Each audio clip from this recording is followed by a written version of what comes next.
So this is all going to be about Quarrymen. We're here in Lee Park, Gattaca, Liverpool, and this is where that famous night when the Quarrymen came here for their audition. Nobody was taking care of business as far as booking is concerned. So John suggested, well, Nigel's got nothing to do, let him take care of that, and that's how it came about. Well, to be honest, they were very poor. We weren't doing it for a business, we were just doing it for fun. The Quarrymen consisted of Colin Hanton, he was the drummer. Eric Griffiths was on rhythm guitar. John Lennon was on guitar. Len Gary was on bass. And Pete Shotton was on the washboard. It was just a night of laughs every night we played. Just loved it. The sort of music that we played was skiffle, you know, like we enjoyed Lonnie Donegan. Buddy Holly was a great influence in our lives. In 1958, John and myself went to the Philharmonic in Liverpool to see Buddy Holly and the Crickets. And I would say that was one of our greatest nights that we've ever had. Well, he was playing his normal numbers like That'll Be the Day, Oh Boy, Peggy Sue. The leader of the Quarrymen was John Lennon. I mean, it can never be Paul or anything, it was John Lennon. Well, we used to practice down at John's house most of the time. Sometimes we practiced in my house, and on occasions we were down at Paul's house in Forthlin Road. To manage with John Lennon wasn't difficult at all because they all went along with things. We were doing it for fun, it wasn't done for a business.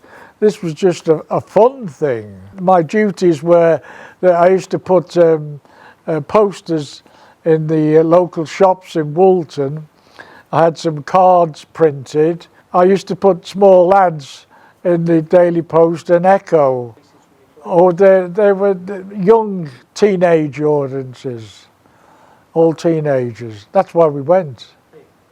I remember the Clubmoor Hall, and Wilson Hall, Litherland Town Hall.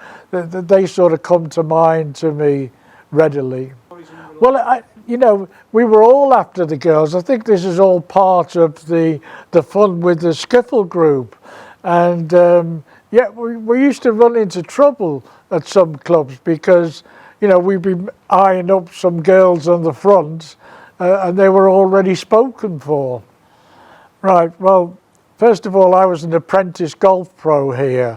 I joined this club in 1956. I knew that the Cavern had just opened in Liverpool. That was January 57, I think. Dr. Sidner's son owned the Cavern. Dr. Sidner was a member here. And I approached Dr. Sidner saying that I've got a group and we'd like to play at the Cavern. So he said, well, that's great, but you need to show your worth, you know. We can't just take you down there, take your word for it. So I said, fair enough. So they arranged a night for us to come here. And we arrived here. We had an absolute ball of a time. They fed us, gave all the drink in the world, and then at the end of the evening, they passed the hat round, and we actually collected more money than any other gig with the Quarrymen. So it was a huge success.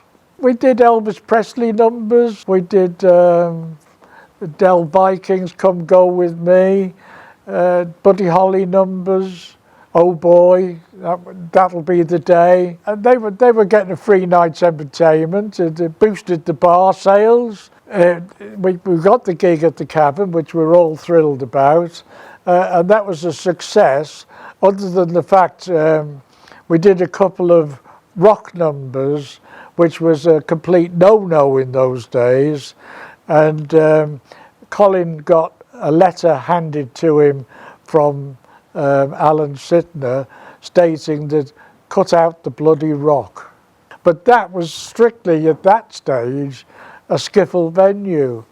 Because when Paul joined the group, it changed things completely. It was more professional, a better sound to it, and that made a big difference. Writing songs for John and Paul was just like you and I eating a sandwich. I mean, it was so easy.